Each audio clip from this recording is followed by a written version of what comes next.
convidar você a abrir comigo a sua Bíblia em Neemias capítulo 4. Neemias capítulo 4.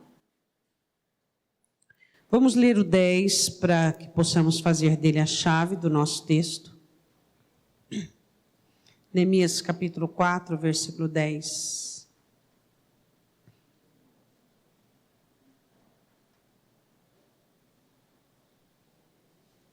Amém? Todos acharam? Neemias capítulo 4, versículo 10.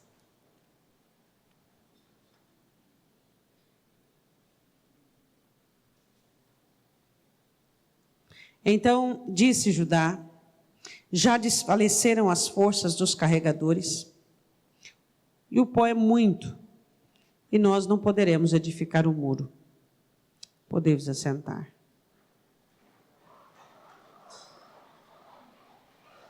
Eu creio que você conhece um pouco, médio ou muito, sobre a história de Neemias. Neemias era um servo na corte do rei da Babilônia, em Suzã, a fortaleza. E ele ouve notícias que Jerusalém estava entregue a uma situação muito caótica. Os muros estavam queimados, a cidade queimada. E ele se compunge muito, e ele ora a Deus, e Deus dá a ele uma porta aberta para que ele vá para Jerusalém, dirigido, abençoado, movido pelo Espírito de Deus. Então ele chega lá e ele começa uma obra de reconstrução, tanto do templo quanto dos muros. Eles precisavam começar a reconstruir o muro em primeiro lugar. Só que você vê aqui no versículo de número 10, tem um problema uma situação muito complicada aqui. Quando a Bíblia diz, e disse Judá, está falando sobre todo judeu. E disse Judá, alguns empreendedores do ofício disseram assim, é o seguinte, havia muitos destroços, muitos tijolos, muita coisa queimada, muita coisa destruída. Eles disseram, é muito escombro, é muito. É muita coisa que tem que tirar para fora, é muita coisa que tem que reaproveitar, é muita coisa, é muito serviço. Aí ele diz assim, já desfaleceram as forças dos carregadores. Se não houver quem carrega, que tira de dentro para fora, não tem como organizar e construir. O pó é muito, o escombro é muita coisa para carregar. Nós não vamos conseguir edificar se não tiver condições e força para tirar de dentro para fora. Diga amém. Diga, eu vou entender isso. Tá. Eu quero começar essa explanação dizendo o seguinte, que infelizmente nós guardamos muitas coisas dentro de nós. Nós acumulamos muitas coisas antigas. Não temos o hábito da faxina. Não temos o hábito de arrancar conceitos, imagens, memórias, coisas que nos fizeram mal. E o que vai acontecendo? Os escombros, eles vão amontoando dentro de mim e de você. As coisas vão amontoando. Aí você, como um cristão, é convocado a edificar a sua vida emocional, a edificar a sua vida espiritual, a colocar tijolo por tijolo, levantando paredes de proteção, levantando novos cômodos dentro da sua alma, para a sua vida. Só que como é que você e o Espírito de Deus vai construir, vai trabalhar dentro de ti mesmo, se existem muitos escombros, se existem pesares, se existem dores que não foram curadas, se existe saudades, se existe coisas ainda que machucam muito, coisas que já deveriam ser postas para fora da sua vida e ainda estão ali dentro, fazendo com que as suas forças sejam absorvidas, fazendo com que o seu ânimo seja funcionando de uma maneira negativa. Então a conclusão dos judeus era o seguinte, era que as forças dos carregadores haviam desfalecido. Eles eram homens fortes, eram designados a carregar todos os escombros de dentro de Jerusalém e levar para fora. Mas eles estavam cansados. O porquê eles estavam cansados? O trabalho era ininterrupto. Eles estavam supostamente livres, não estavam livres, havia uma permissividade do rei de Babilônia para eles estarem ali. Então eles tinham dentro de si aquele sentimento ainda entristecido de cativeiro, de servo, de escravo. Eles estavam vendo todo aquele trabalho a fazer e fora isso, os inimigos haviam se levantado. Sanbalá e Tobias, 2 enviados do diabo, estavam ali para desmotivá-los. Então, o que você vê nesse cenário? Você vê muito serviço, muito trabalho. Eles não eram preguiçosos, porque existem pessoas que acham que trabalha demais. Quem acha que trabalha demais, não trabalha demais. Quem trabalha demais se cansa. Quem trabalha demais fica cansado. Ele só descobre que ele trabalhou demais porque ele fica cansado, ele está cansado. Agora, se você acha que trabalha demais, você não trabalha demais, você trabalha de menos. Porque quando é que o trabalhador, de verdade, ele diz assim, peraí, a coisa está demais. Quando ele sente no corpo, ele sente na carne, ele sente na alma. Então, ele é um trabalhador. Agora, quando você vê uma pessoa falando, pastor, eu trabalho demais, irmão, eu trabalho demais. Ela não trabalha demais. Porque quem trabalha, gosta de trabalhar. E nunca acha que trabalha demais. Ele sempre está dentro de uma iniciativa para fazer alguma coisa. Ele sempre vê algo para fazer. Ele sempre quer fazer alguma coisa. Ele sempre é levado a trabalhar. Então, se você diz, eu trabalho demais, você não está trabalhando demais. Tá bom? Quem trabalha demais nunca diz, eu trabalho demais. Quem trabalha demais sente o cansaço no corpo. Bom, eles eram trabalhadores aguerridos, com afinco, só que a situação deles era complicada, porque dentro deles, eles tinham o sofrimento de serem escravos. Fora deles, eles tinham um serviço braçal. E fora isso, tinha os inimigos que estavam ali dentro de Jerusalém, compactuando, armando para que eles morressem. Então eu queria que você entendesse a situação. Você é crente, você tem o seu trabalho braçal, você tem a sua lida, você tem o seu dia a dia, você tem que ser flexível, você tem uma família, você tem o teu serviço secular, você tem inúmeras coisas para resolver e você tem também esse acúmulo que existe dentro de você, de reservas do que você viveu, do que você foi, e fora isso, você ainda tem Satanás no seu encalço para desmotivar você, para criar confusão na sua vida. A vida é fácil? Complicada. Muito complicada. Para alguns a vida se torna mais fácil. Por quê? Quando é que a vida se torna mais fácil? Nós vamos aprender nesta noite. Primeira coisa que eu quero te perguntar, você carrega jugo dos outros? Porque esse cansaço aqui era um cansaço legal. O que é um cansaço ilegal?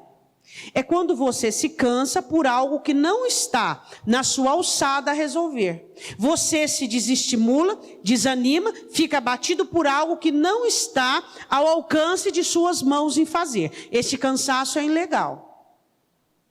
Quando Jesus convida em Mateus capítulo 28, ele diz assim... Capítulo 11, versículo 28, ele diz assim, vinde a mim os que estão cansados e sobrecarregados, cansados e sobrecarregados, que eu vos aliviarei. Então quer dizer, quando eu venho para Jesus, eu tenho um convite de receber alívio. Aí Jesus explica abaixo o que levou esse indivíduo a ficar cansado e sobrecarregado. Aí ele diz assim, vinde a mim os cansados e sobrecarregados, porque eu vos aliviarei. Aí ele diz, tomai sobre vós o meu jugo. E aprendei de mim, que sou manso e humilde de coração. Encontrarei descanso para as vossas almas. Por quê? Porque o meu jugo é suave e o meu fardo é leve. Então ele estava dizendo que eu e você, nós carregamos muitas coisas nas costas.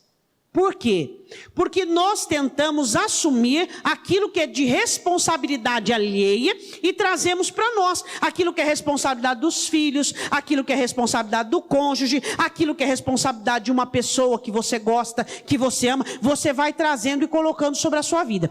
Só que o que nós temos que entender, que a nossa estrutura, ela só suporta o jugo do Senhor Jesus, nem o meu e nem o seu, ela suporta, que dirá o alheio. Eu não suporto o jugo da minha vida. Você não suporta o fardo e o jugo da sua vida. Por quê? Porque é demais para você. Por isso que Jesus disse, quando vocês me conhecerem, quando vocês chegarem até mim, vocês vão lançar de si. Vocês vão tirar. E quem tira o seu jugo não é Jesus, é você. É você quem diz, não, chega. Não, eu não posso fazer isso. Por que eu estou preocupado? Por que eu estou ansioso? Por que eu estou desesperado? Então nós começamos a estudar isso nesta noite por 2 pontos. Primeiro, o cansaço legal, que é o cansaço que você trabalha, que você faz, que já é de tamanho bom. E que você precisa colocar isso aos pés de Jesus, porque senão você não aguenta. E o jugo alheio, que são responsabilidades que você traz para si. Responsabilidade é igual digital, cada um tem a sua. Você consegue entender isso?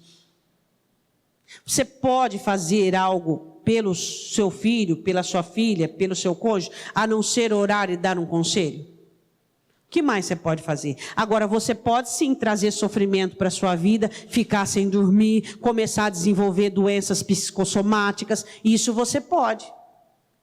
Você pode olhar para uma pessoa que você ama e você sabe no que vai dar as atitudes dela, e adianta você sofrer, e adianta você ficar abatido, entristecido, ou uma situação acumulativa, sendo que você não tem condições de reformar aquela situação, você não tem condições de mudar aquela situação, e se você trouxer aquele jugo para você, você não vai ajudar em nada, ao contrário, você vai atrapalhar, porque quando Deus tiver que usar alguém para abençoar aquela pessoa, não será você, porque você vai estar cansado, sobrecarregado, desmotivado. Por quê? Porque se esforçou para nada.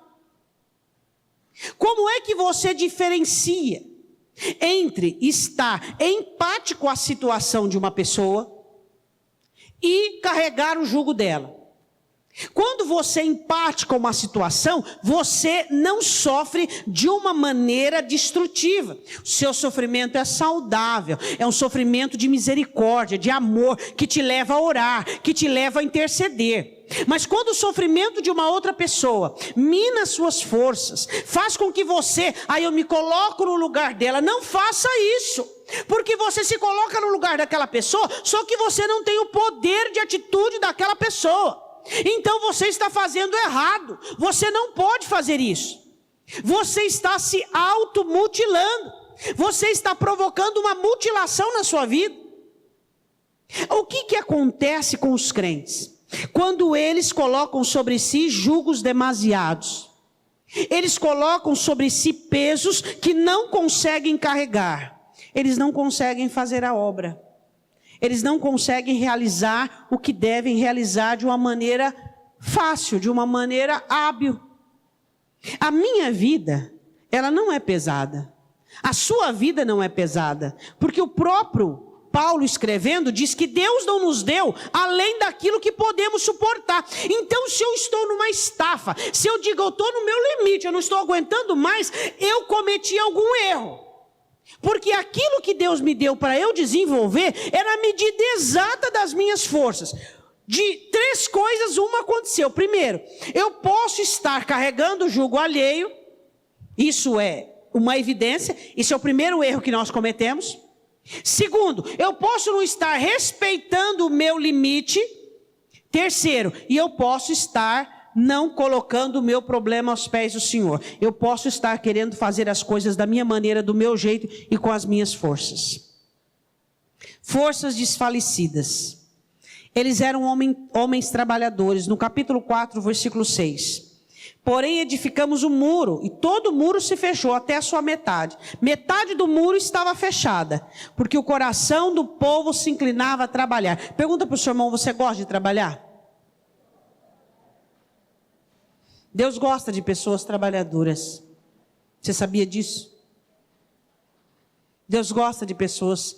Existem pessoas que veem o trabalho como um castigo. Elas veem o trabalho como se fosse algo que... O porquê algumas pessoas não conseguem efetuar o trabalho que lhe é designado? Justamente porque são sobrecarregadas. Quando Jesus diz sobrecarga, ele estava falando a carga do presente e a carga do passado que leva ao cansaço. Você, para dar conta da sua vida e ter uma boa vida diante de Deus, você precisa se livrar das coisas que foram. Você precisa aprender a se livrar do seu passado. Não pode existir em você uma sobrecarga, senão você não vai dar conta. Eles amavam trabalhar, eles estavam gostando, o coração deles estavam inclinados a trabalhar. E o diabo conhece um trabalhador. E o reino de Deus é glorificado por meio dos trabalhadores, daqueles que fazem a diferença, daqueles que não têm preguiça, daqueles que na escola, na faculdade, na empresa glorificam o Senhor Jesus, daqueles que são empreendedores, daqueles que são dinâmicos, inovadores, daqueles que são ágeis, daqueles que amam produzir. Nós amamos produzir. Por quê? Nós amamos criar, porque o nosso Deus é criativo, o nosso Deus é produtivo. Ele diz haja, haja, haja. E Ele trabalha os 6 dias e descansa o 7º. Nos ensinando, o próprio Deus nos ensinando a necessidade de depois do trabalho, o descanso. Só que existem pessoas que descansam no primeiro, descansam no segundo, descansam até chegar ao 7º, que ele descansa também. Deus ama o trabalho. Mas quem quer fazer com que nós paremos de trabalhar é o diabo. Por quê? Porque se não houver trabalho, não há crescimento. Se não houver trabalho, não há edificação. Se não houver trabalho, não existe mudança, não existe transformação. E o diabo sabe que ele precisa colocar em você um grande desânimo. Ele precisa colocar em você uma estafa. E como é que ele faz isso? Ele começa a te oferecer a preço de banana o jugo alheio. Vai lá, faz isso para aquele. Vai lá, faz aquilo para aquele outro. Vai lá, faz aquilo para outro. Vai lá, não custa nada, você é dinâmico, você é ágil. Só que você está fazendo coisas erradas para as pessoas erradas, no tempo errado, na hora errada, no terreno errado. Não é a direção de Deus, mas é a sua dinâmica pessoal que quer fazer tudo para todo mundo. E ele sabe que aquele que você ajudou não quer nada com nada, que o outro que você saiu do seu lugar foi lá e não vira nada. E o problema, a questão de Satanás não é o outro, porque ele sabe que o outro não vai virar nada. A questão de Satanás é mobilizar uma situação, é fazer com que você caia num cansaço tão grande, numa estafa tão grande, que você chega e diz assim: eu não tenho condições de continuar. Porque o problema de Satanás são os trabalhadores e não os ociosos. Você sabe por que existem pessoas ao seu lado? Não estou generalizando, mas pode ser que existam pessoas assim, que faz tudo errado, porque sabe que você vai vir consertar. Você sabe por que existem pessoas perto de você que não aprendem, que não se esforçam para se dedicar naquilo que faz de qualquer maneira, de qualquer jeito, porque sabe que você vai vir socorrê-los. Ele sabe que você é um trabalhador, que você é um edificador e que você não vai deixar a peteca cair e que você vai chegar lá e vai consertar a coisa. Então as pessoas estão te usando. E quantos de nós nos sentimos assim, maravilhados, porque somos úteis? Olha, por mim a peteca não caiu, olha, por mim a situação não foi para o brejo. Mas você se esquece que suas forças estão sendo minadas, e o objetivo de Satanás não é aquele embaraçado, não é aquele falido, não é aquele caído, não é aquele que não quer nada com nada, ocioso. O problema do diabo são os trabalhadores do reino de Deus, são os que produzem, são os que pegam a coisa e faz com que ela aconteça. Quem sabe você? Fulano não muda, fulano não muda, fulano não muda. Por quê? Porque você não deixa mudar, você não dá oportunidade para ele crescer. Você sempre está lá colocando uma bandagem, você sempre está lá trazendo um conserto, você sempre está lá trazendo uma solução. Esse povo gostava de trabalhar. Era um povo trabalhador inclinado a trabalhar. Diga, minha vida precisa um pouco mais de trabalho. Às vezes nós reclamamos da nossa vida porque não está bom, porque não está bom, porque não está bom. Eu gostaria tanto que mudasse isso, eu gostaria tanto que mudasse aquilo. A mudança, ela começa dentro de você mesmo. Ela começa dentro de ti mesmo. E quando é que você vai começar a mudança? Com conclusões. Você vai olhar para a situação. Tempo de crise não é hora de você projetar mudança alheia, mudança no outro, mudança do lado de fora. Tempo de crise é hora de você ter conclusões. E a Bíblia diz assim que eles estavam inclinados a trabalhar, estavam gostando do trabalho, mas a força estava desfalecida. Você já teve um dia de força desfalecida? Quem não teve? Os trabalhadores que têm direito a desfalecer força. Agora, aquele que não usa deve estar com alguma fraqueza muscular. Porque às vezes você fica cansado, mas não é por causa do trabalho, é fraqueza muscular. Eu aprendi que falta de vitamina B da fraqueza muscular. É ou não é?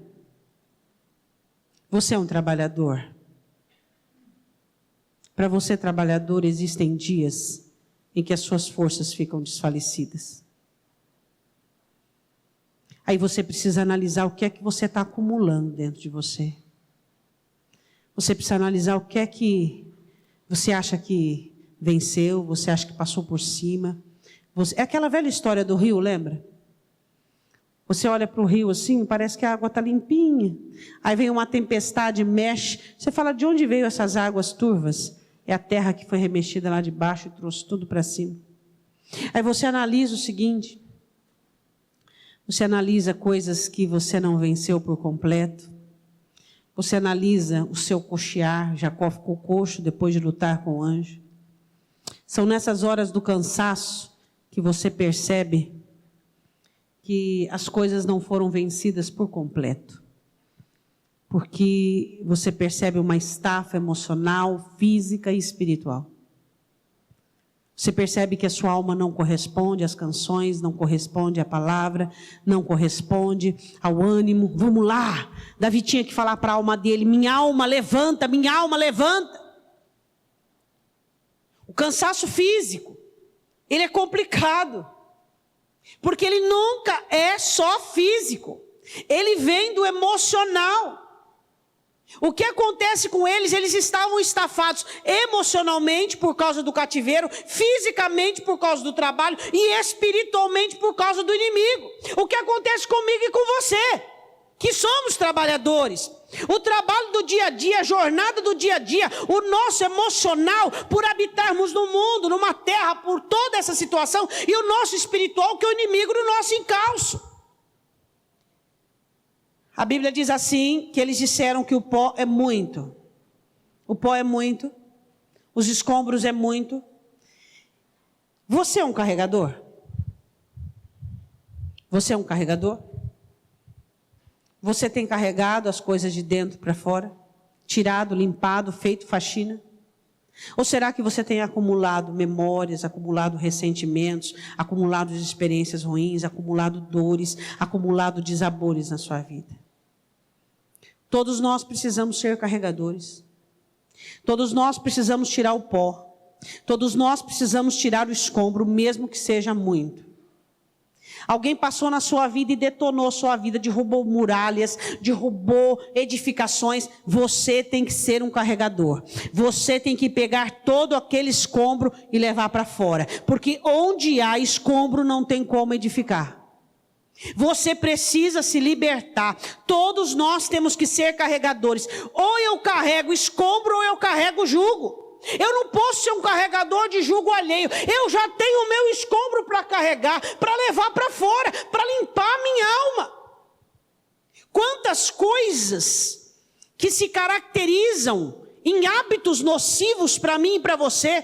Quantas coisas que se caracterizam em coisas, situações ruins para mim e para você, que são frutos de escombro, coisas que ainda existem dentro de nós, que continuam a borbulhar em nossa alma, nos dando um comportamento negativo, nos ensinando a fazer coisas erradas, sendo mais fortes do que a nossa vontade de acertar.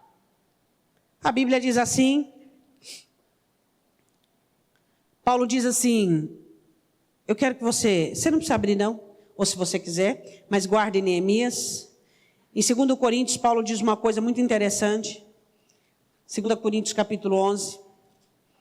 Ele fala com a igreja de Corinto, que a igreja de Corinto não queria sofrer pela palavra dele, não queria sofrer pela repreensão dele. Aí Paulo diz, espera um pouquinho, por que vocês não querem sofrer com a minha repreensão, com a minha exortação? 2 Coríntios 11, 20. Por que vocês não querem sofrer? Eu sou um apóstolo. Eu vou exortar vocês sim, eu vou repreender vocês sim. Vocês estão negando que eu faça vocês sofrer por meio da correção? Aí ele diz assim, os falsos apóstolos vêm até você e fazem vocês sofrerem, porque eu que sou verdadeiro, vocês não querem sofrer a minha exortação. Aí ele diz assim em 2 Coríntios 11, 20. Vocês toleram os insensatos, né? Sois sofredores se alguém vos põe em servidão. Quando é que você é servo de alguém? Quando você só serve para servir. Quando você não é tratado com dignidade, quando você não é tratado com respeito, quando o seu direito, servo não tem direito, quando o seu direito não é te oferecido. Então você é servo. Pessoas que têm, muito pó, não conseguem edificar a vida. A vida é uma vida sobrecarregada e cansada. Ele diz, se alguém vos devora, só tira. E aí você fica todo feliz, porque você é útil, você é cheio de complexo, né? Já viu toda pessoa complexada? Esse aqui precisa de mim, aí eu ajudei esse, aí eu fiz aquilo outro. Como eu sou útil para esse. Complexado. Você consegue só enxergar a sua identidade quando você é útil a uma pessoa? É assim que você enxerga a sua identidade? Você é bom porque você é bom para os outros, mas você é bom para você. Você tem se descarregado, você tem se edificado. Aí diz assim, se alguém te devora, só suga, só tira. E o crente fica todo feliz, porque ele é útil. Eu sou útil. Vai ficar um farrapo humano e dizendo eu sou útil. Se alguém vos apanha, te detém, te prende, te limita. Onde há o Espírito de Deus, aí a liberdade. Quantas pessoas detidas por sentimentos, quantas pessoas proibidas de viver a vida que Cristo lhes ofereceu. Por quê? Porque são pessoas detidas, traumatizadas, limitadas por causa de um sentimento. E eu vou dizer para você, ninguém consegue te cativar. Só os escravos se colocam em cativeiro. Ninguém tem o poder de te prender. Se você se deixa prender, isso é um problema seu, não é de ninguém não, meu irmão. Se alguém vos apanha, te prende. Se alguém se exalta, sempre está por cima de você, sempre, você nunca tem valor. Se alguém vos fere no rosto, se alguém te envergonha, aí o que Paulo diz? Sim, vocês são sofredores. Agora, não por receber-me, agora voltemos em Neemias 4, não por receber-me como exortador. Bom, você viu Paulo falando sobre... Paulo também diz em 2 Timóteo capítulo 1, versículo 7, ele diz assim, nós não recebemos um espírito de timidez, mas um espírito de fortaleza, de amor e de... Quem é que sabe terminar o versículo? Moderação. Você é uma pessoa moderada? Você conhece o seu limite, você sabe até onde você pode ir, você sabe se preservar, você sabe se cuidar, você sabe se proteger. Moderação. Existem algumas pessoas que sofrem de uma doença chamada servilismo. O servilismo é uma doença que incute na alma de uma pessoa, que ela tem que facilitar tudo para todos. Ela precisa socorrer todos e ela não consegue ver ninguém sofrer. Isso se chama uma doença na alma, servilismo. E muitas pessoas sofrem disso. Elas são cansadas, são sobrecarregadas e não há descanso para elas. E não há alívio para elas, porque elas não conhecem a sua limitação. Essa mensagem é para trabalhadores. O ocioso que escuta essa mensagem, está vendo? Agora que eu vou trabalhar menos. Olha o perigo aí de trabalhar muito. Quem trabalha pouco e fica sobrecarregado, que já trabalha pouco, é ocioso, não tem socorro do Senhor Jesus.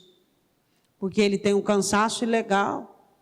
O cansaço da preguiça, o cansaço da ociosidade, o cansaço das amarras, o cansaço do embaraço. O que impede um crente de trabalhar? O que impede um crente de ser frutífero, de ser produtivo? Os embaraços. Às vezes você está ouvindo essa mensagem e está falando, não, eu trabalho muito no meu serviço. Eu não estou falando disso. Eu estou falando de trabalho que faz a vida melhorar, que faz a vida mudar. Eu não estou falando apenas de trabalho secular. Eu estou falando de coisas que você tem que fazer pela sua vida, para que a sua vida melhore. Primeira delas, tire os escombros da sua alma. Tire aquilo que foi. Qualquer hora você vai ser surpreendido por uma situação e ela vai arrancar o quê? O restinho da sua força. Diga assim, eu só consigo descobrir que eu estou na fraqueza quando o restinho da força vai embora. É igual a CPFL, acaba a luz de repente. Pá! Ela não avisa. Você só descobre que você tinha um pouquinho de força quando você fica sem ela. E aí? Como é que você vai fazer? Como é que você faz se naquele momento que você fala, vamos lá, igual Sansão, agora eu vou sair na força do Senhor. De repente ele descobriu que a força tinha ido embora. De repente você descobre que a força sua foi embora. Por quê? Porque você não cuidou da sua alma, você não cuidou da sua força, você não cuidou daquilo que Deus tem te dado. Você tratou você de uma maneira leviana. Você tratou você como você fosse um objeto. Ninguém pode fazer de você um objeto se você não se colocar em tal situação, em tal posição. Não, porque você é útil, porque Deus está te usando, porque você vai. De repente você percebe e fala, Senhor, cadê a minha força? Você usou indevidamente. A Bíblia diz assim, que eles disseram, não podemos continuar a trabalhar, porque não temos mais força. E o pó continua sendo muito. Diga assim, o pó sempre vai ser muito. Sempre vai existir escombros, sempre vai existir pessoas na sua vida que fazem coisas erradas, sempre vai existir situações, dias difíceis, sempre existirão. O pó sempre vai ser muito. Por isso que vocês têm que estar sempre limpando. Só que você precisa edificar. E eles disseram, nós não podemos mais trabalhar. O que é que tira a habilidade de um trabalhador? O acúmulo de situações. Emocional, físico e espiritual. Às vezes você carrega a carga de tudo e de todos. E quando você desfalecer, você vai ter o privilégio de descobrir de onde é que vai vir o socorro. De quem você menos espera, de quem você não ouviu, de quem você não atentou, em quem você não foi cuidadoso, o teu Pai Celestial. Você não preservou sua alma, você não comediu, você não administrou corretamente, você se colocou numa situação de risco e de perigo. A palavra do Senhor diz assim, que Neemias faz algo muito importante para que eles continuassem ao projeto, a trabalhar. Os inimigos ficaram irados porque o trabalho deles funciona. Trabalhar funciona, diga, trabalhar funciona. Quer mudar algo, trabalhe sobre aquilo. Quer mudar algo, empenha-se naquilo. A Bíblia diz assim, no versículo de número 13, vamos lá. Vamos ver o 11, vai, 11. Disseram, pois, os nossos inimigos, nada saberão disto, nem verão até que entremos no meio deles e os matemos, assim faremos cessar a obra. Versículo 12, sucedeu que vindo os judeus que habitavam entre eles, 10 vezes nos disseram, de todos os lugares tornarão contra nós. Tem sempre gente que fala alguma coisa para piorar, né? Então pus guardas nos lugares baixos por detrás do muro e nos lugares altos. Primeira estratégia de Neemias, não deixar o inimigo entrar, criar uma situação de retaguarda, lugares baixos e lugares altos, guardas. Para quê? Para ver quando é que o inimigo vem. O que significa os lugares baixos da sua vida? Os lugares baixos do muro, da cidade, onde eles poderiam entrar E os lugares altos ele pôs guarda também. Existem pessoas que só enxergam e guardam os lugares altos. Tanto a sua força pode ser atacada quanto a sua fraqueza. Sua fraqueza, você tem que ter ela de cor e salteada. Você tem que saber como você está, o que te abala rapidamente, o que te definha, o que te debilita. Você tem que guardar a sua alma em todos os âmbitos. A Bíblia continua dizendo assim: detrás do muro, nos altos, e pus o povo pelas suas famílias, com as suas espadas e com as suas lanças e com os seus arcos. E levantei-me e disse aos nobres, aos magistrados, ao restante do povo: não os temais, lembrai-vos do grande e terrível Senhor, e pelejai pelos vossos irmãos e vossos filhos e vossas mulheres e vossas casas. Sucedeu que, ouvindo os nossos inimigos, que já o sabíamos, e que Deus tinha dissipado o conselho deles, todos voltamos ao muro, cada um à sua obra. Presta atenção na estratégia que dá certo, para mim e para você. Sucedeu que desde aquele dia, metade dos meus servos trabalhavam na obra, metade deles tinham lanças e escudos e arcos e as couraças, e os líderes estavam por detrás de toda a casa de Judá. Agora tá, vamos lá, 17 e 18. E os que edificavam os muros traziam as cargas, e os que carregavam, cada um com uma das mãos, e na outra, portar a arma lhes trazia segurança. Estar armado te traz segurança. Limpar a sua alma, viver a sua vida diária, lidar com os seus problemas armado. E qual é a espada da sua fé? A palavra. A palavra de Deus. Deus conta um segredo para Josué. Josué, você quer ter sucesso? Então essa palavra não pode sair da tua boca, nem da tua mente, nem do teu coração. Você não desvia dela nem para a direita, nem para a esquerda. A maior arma de guerra que você tem é a palavra de Deus. É nela que você é exortado, é nela que você é repreendido, é nela que você ganha força. Neemias teve uma direção de Deus, de que os carregadores tanto levavam o pó, quanto portava as armas. Aí no versículo 18, e os edificadores, cada um trazia a sua espada cingida aos lombos, e edificavam, e o que tocava a trombeta estava junto comigo. Os carregadores tinham armas, e os que trabalhavam na construção também tinham armas. Essa foi a maneira de Neemias trazer força ao povo. E essa é a única maneira de Deus ser forte e você ser forte. Porque quando você começa a cair em abatimento, em cansaço, você começa a pensar: não tem jeito, não dá certo, eu não consegui, eu só sofro mesmo, sempre acontece isso comigo. E se naquele momento você não ouvir do Espírito Santo, para tudo, levanta a sua cabeça, segue em frente, não olhe para trás, tire o pó que está sendo muito, que está afogando você nessa situação. Você não está podendo mudar a sua vida, porque tem muita coisa do passado dentro de você. Você precisa limpar, tirar, mas pelas armas do Espírito, pelas armas de guerra, pelo poder da palavra de Deus, limpar o que existe dentro de você, para que você edifique algo novo. A sua vida só vai mudar quando o espaço de coisas antigas der lugar ao espaço para coisas novas. Não haverá mudança na minha vida e na sua vida se nós não levarmos tudo para fora. Não haverá oportunidade, não haverá lugar, não haverá meios de construirmos nada novo se não arrancarmos tudo o que foi, tirarmos lembranças, memórias, sofrimentos, dores, cicatrizes, nos libertarmos de toda a composição maligna da nossa vida. Como é que eu quero portar um vinho novo se eu sou odre velho?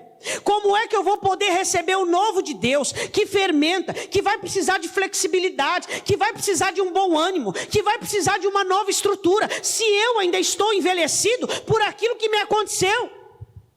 Como que uma pessoa marcada por dor, por traição, marcada pelo abandono, pode se colocar numa situação nova? Ela não terá força suficiente, ela não terá condições de subsistir diante do novo. O novo exige, o novo é exigente, as coisas novas são exigentes.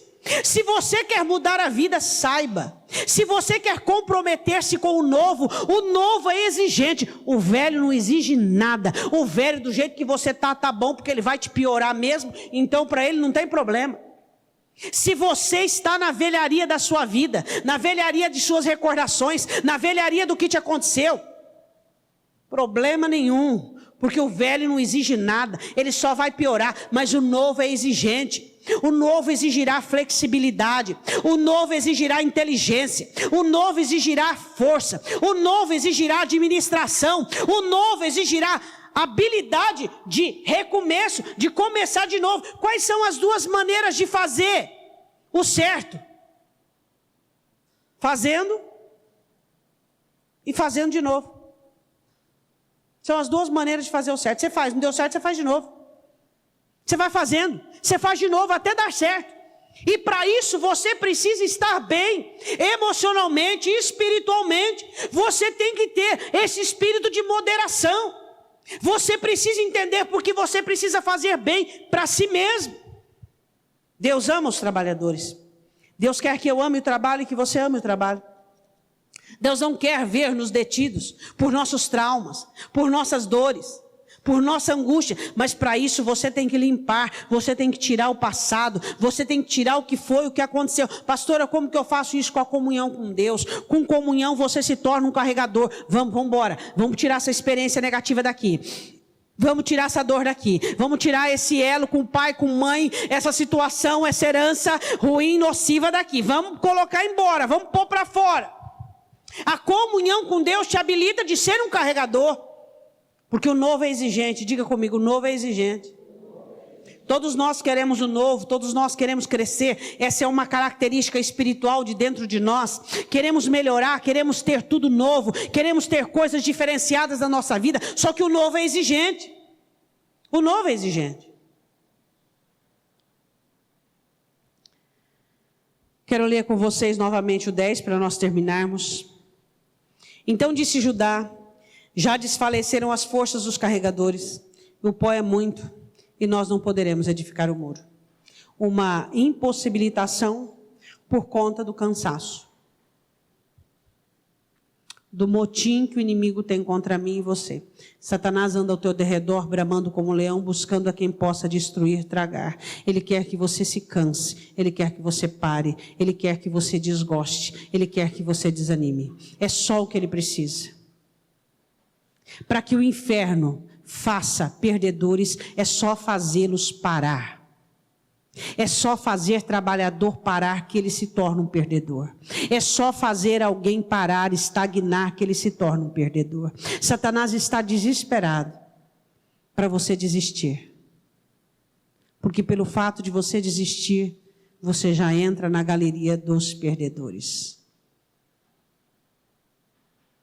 Aí você diz: pastora, mas eu não tenho motivação exterior para continuar. Quem disse que você precisa de motivação exterior para continuar?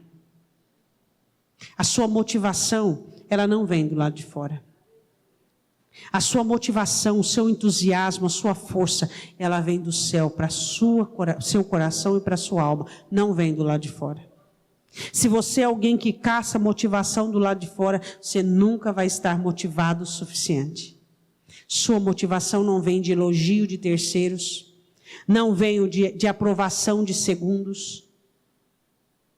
A sua motivação vem do primeiro e único. O nome dele é Jesus. Ele te motiva, ele te entusiasma, ele te enche dele, ele te dá forças para você acreditar, para você continuar, para você crer. É ele, é dele que vem a sua força. Eu quero que você fique de pé.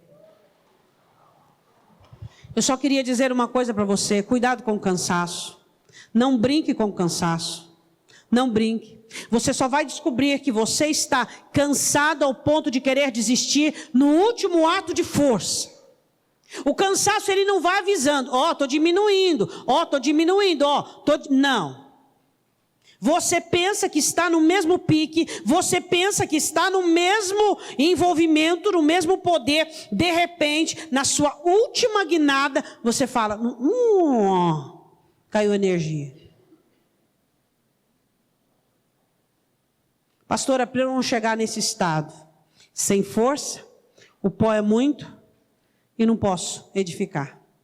Primeira coisa, seja um carregador, mas armado. Um carregador armado. Comece a arrancar coisas de dentro de você por meio da oração. Comece a confessar, comece a tirar, comece a dizer. Rejeite pessoas que querem colocar jugo em você. Rejeite pessoas que querem colocar fardos alheios em você. Rejeite, não aceite. Esse problema é seu. O que eu posso te ajudar? Levar para a igreja e orar. É isso que eu posso, eu não posso fazer mais nada. Quer um conselho? Eu tenho. Eu tenho.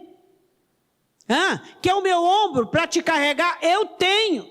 Só que eu não posso assumir a responsabilidade, porque responsabilidade é igual ao digital, cada um tem uma. Cada um tem uma. A salvação é individual, as responsabilidades são individuais. Eu não posso ter a responsabilidade de outra pessoa sobre a minha vida. Eu estou fazendo o que com o templo do Espírito Santo?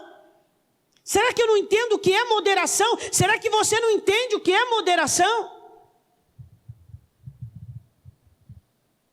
Mas às vezes nós temos algumas síndromes de os mártires, os que carregam, os que são úteis, os que sofrem.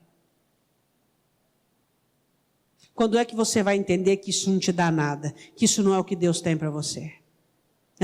Teu pai e tua mãe estão com um problema, você se abate do outro lado. Ajudou, adiantou. Seu filho está com problema, você se abate do outro lado. Ajudou, adiantou. Seu abatimento funciona para alguma coisa? Me responda em nome de Jesus. O que funciona é a sua força. O que funciona é o seu álibi diante do Senhor. Senhor, eu sou um instrumento diante do Senhor. E no momento certo e na hora exata eu vou lá. No momento certo e na hora exata eu vou agir. Eu não vou ser uma pessoa intromissa. Não vou chegar lá e dizer, pegar minha capa e dizer, He-Man, estou aqui, vou resolver tudo. Não. Senhor, eu só quero ir para funcionar. Tem crente que quando ele sabe que o outro está com problema, ele é o primeiro a chegar antes do Espírito Santo. Por que ele chega antes do Espírito Santo? Porque quem está no problema nem chamou o Espírito Santo ainda. E ele chega lá. Dizendo, não, vai dar tudo certo, vou resolver tudo. Tira o pé do ensinamento do Senhor, da aprovação de Deus para aquela vida. Saiba chegar no lugar dirigido por Deus, igual Eliú. Eliú escutou os 3 amigos de Jó. Ficou quietinho. Falou, agora é a minha hora de falar. Tem a sua hora, tem o seu momento. Na direção para acertar, para fazer direito. Mas não, quer ser o salvador de todo mundo. Quer ser aquele que resolve o problema de todo mundo. Aí quando descobrir que está sem força, é quando está sem força. E aí já está sem força.